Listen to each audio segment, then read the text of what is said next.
How's it going, guys? My name is Tavarish, and today... Ew. Ugh.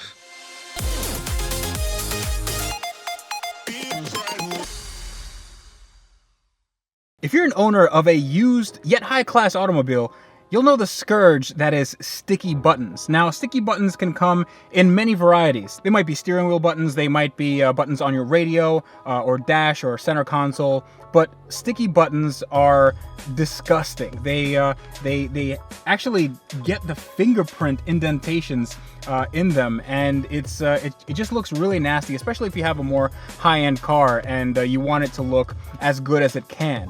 Fortunately, the fix for this is really easy, and that's what we're going to be doing today. So this is my S600 steering wheel, and it looks really good apart from this nasty set of buttons. This and also this button. I can feel like, it just feels like glue.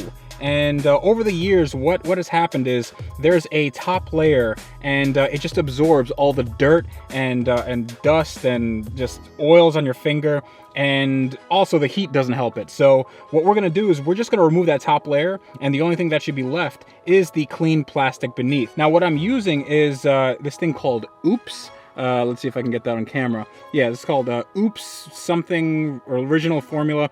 You can use Goo Gone, you can use stuff like that can get stickers off, sticker remover.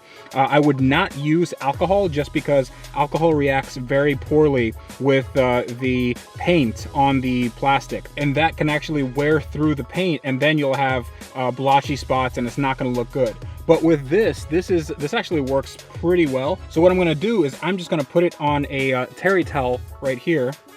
You don't want to put it directly on the wheel, just because you don't want it reacting with maybe the leather dye or whatever. And just dab it on. Just kind of rub very gently.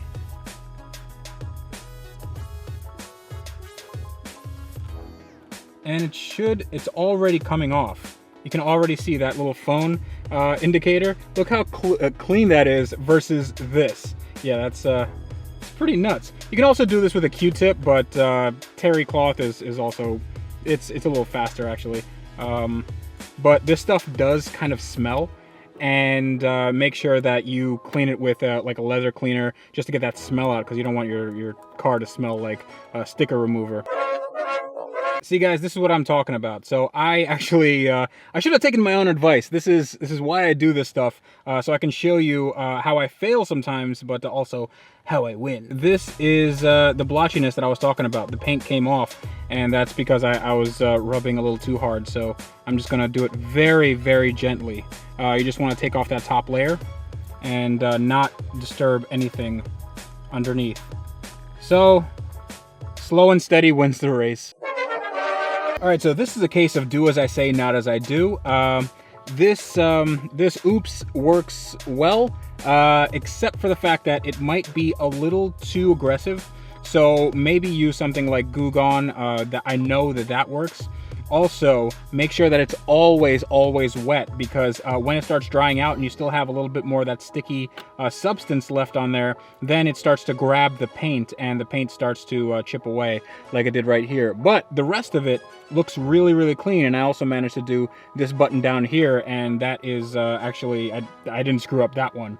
But it doesn't look perfect, but at least it feels just like a brand new button. So that's good. So that's a bit of a result. It didn't cost me anything, and if you guys are a little bit more patient than I am, and don't rush through it like I did, then you guys should have a perfect result. So I definitely learned not to rush through things. Yeah, it's a bit of a learning curve, but I think that it is still a bit of a result, and I'm happy with that. Well, at least to the point where I'll get some new switches down the line eventually, but at least I don't have to deal with that sticky nastiness. Now, there are third parties that will do it if you send them your switches. There's a website called Sticky No More, and they do Mercedes and Lamborghini and Audi and Ferrari and all those high-end makes, but they do charge a lot of money. But yeah, if you want to do it yourself, try it this way. Just be a little bit more patient than I was. If you like this video, consider subscribing. You can hit that subscribe button and hit that little bell next to the subscribe button to become part of my notification squad. You guys get